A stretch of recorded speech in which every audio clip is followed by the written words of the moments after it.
নমস্কার, 7 নিউজ নেটওয়ার্কে আপনাদের স্বাগত। এক মাস কাটতে না কাটতেই ফের খড়দহ কল্যাণনগরে দুষ্কৃতী হামলা।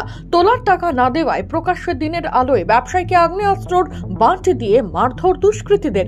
ঘটনাকে কেন্দ্র করে তীব্র চাঞ্চল্য ছড়ালো খড়দহ কল্যাণনগর এলাকায়। বিস্তারিত জানবো আমাদের প্রতিনিধি রাজাদের কাছ থেকে। রাজাদা, কি আপডেট রয়েছে?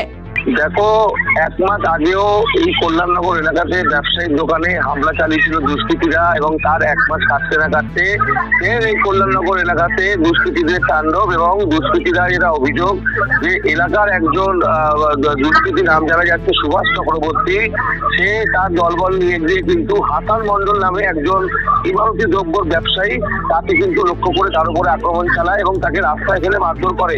এবং যেটা জানা যাচ্ছে আগ্নেয়াস্ত্র বাদ দিয়ে তাকে মারধর করা হয়।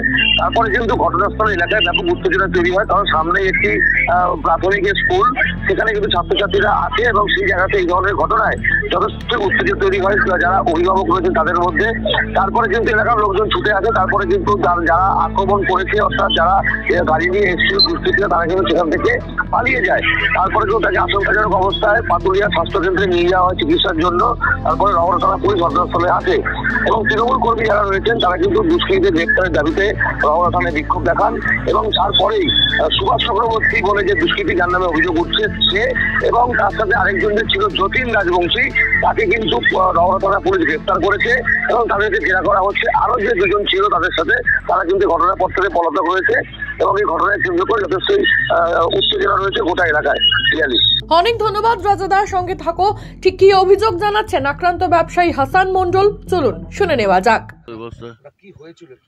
কিছু হয়নি আমার সাথে। আমি তো চায়ের দোকানে চা খেতে গেছি, গাড়িটা দাঁড়িয়ে করেছি, হঠাৎ 4-5 জন ছেলে এসে আমাকে অ্যাটাক করলো। এই তো আর কি। বলছি যে আপনি কি করেন? আমি ইট বালির ব্যবসা করি। আচ্ছা, বলছি কারা এসেছিল, চিনতে পেরেছেন কারা এসেছিল? সবাই বলছিল সুভাষ। সুভাষ কে? আমি সুভাষকে চিনি না, কিন্তু সবাই বলছিল, আরো তো লোকজন ছিল, তারা বলছিল সুভাষ। কজন এসেছিল? 5-6 জন এসেছিল। বলছি আপনাকে কিভাবে মারে, কি দিয়ে মারে? আগ্নেয়াস্ত্র ছিল হাতে? কি দিয়ে মারে আপনাকে বলুন? বলছিল যে ঘুষি ঘাসা, হাবি জাবি ঘুষি ঘাসা। আগেও কি আপনাকে কোনো হুমকি দিয়েছিল? না, কোনোদিনও দেয়নি। আচ্ছা, মূলত কি টাকা পয়সা চাচ্ছিল কি কোনো? হ্যাঁ। কি চাচ্ছিল?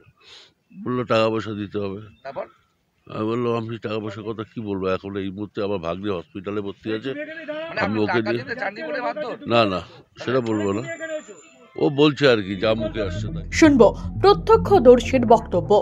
ঘটনাটা কাকু চা খাচ্ছিল, হঠাৎ সুভাষের সাঙ্গভঙ্গ জ্যোতির্ময় রাজবংশী সব আসলো, এসে কাকুকে সাইডে নিয়ে কথা বলছিল, তারপরে মারা শুরু করে দিল। আমি ঠেকাতে গেছি, আমার ওপরেও চড়া হয়ে মারধর করছে। আমার ডিসলোকেট আছে হাত, তবু আমার এই যে সরে গেছে, পকেটে হাত দিয়ে রেখেছি। এই হচ্ছে মারধর করলো। তিনি কি করতেন? ব্যবসায়ী, বিল্ডার্স। আচ্ছা, কি মনে করছেন টাকা পয়সার জন্য? হ্যাঁ, টাকা পয়সা তো বলেছে, কত টাকা চেয়েছে তা জানি না। বলছি গত কয়েক মাস আগেও তো ওখানে সেম একই ধরনের ঘটনা ঘটেছিল, তারপরে আবার এই ধরনের ঘটনা, কি বলবেন? এ যাচ্ছে তাই চলছে, এখন আর বলতে পারবো না। আতঙ্কিত? হ্যাঁ, অবশ্যই আতঙ্কিত তো হবে। কেন এরকম এসে রাস্তার উপরে একজন বয়স্ক লোককে মেরে দেবে? এ তো যা ঘটছে একদম খুবই খারাপ। এক মাস কাটতে না কাটতেই ফের খড়দহ কল্যাণনগরে দুষ্কৃতী হামলা। প্রকাশ্যে দিনের আলোয় রাস্তার ওপরে ফেলে ব্যবসায়ী হাসান মন্ডলকে মারধর করল দুষ্কৃতীরা গাড়িতে চেপে এসে এদিন ইমারতি দ্রব্যের ব্যবসায়ী হাসান মন্ডলকে আগ্নেয়াস্ত্রের বাঁট দিয়ে প্রকাশ্যে রাস্তায় ফেলে মারধর করে। ঘটনাকে কেন্দ্র করে এলাকায় ব্যাপক উত্তেজনা তৈরি হয়েছে। স্থানীয়রা দুষ্কৃতী সুভাষ চক্রবর্তী ও তার দলবল এই হামলা চালিয়েছে বলে অভিযোগ করে। এবং আপনাদের জানিয়ে রাখি যে ইতিমধ্যেই দুষ্কৃতীদের গ্রেপ্তারের দাবিতে রহরা থানায় বিক্ষোভ দেখাতে শুরু করেছে তৃণমূল কর্মীরা। কিন্তু শেষ পাওয়া আপডেট অনুযায়ী ঘটনার তদন্তে নেমে কিছুক্ষণের মধ্যেই দুষ্কৃতী সুভাষ চক্রবর্তী ও তার দলের আরো এক শাগরেদকে গ্রেপ্তার করেছে পুলিশ।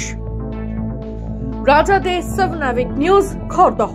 সমস্ত খবরের আপডেট পেতে লাইক করে সাবস্ক্রাইব করুন 7 নিউজ। সেই সঙ্গে বেল বাটন প্রেস করতে ভুলবেন না। আপনাদের একটা সাবস্ক্রিপশন আমাদের জন্য অত্যন্ত মূল্যবান। জয় হিন্দ।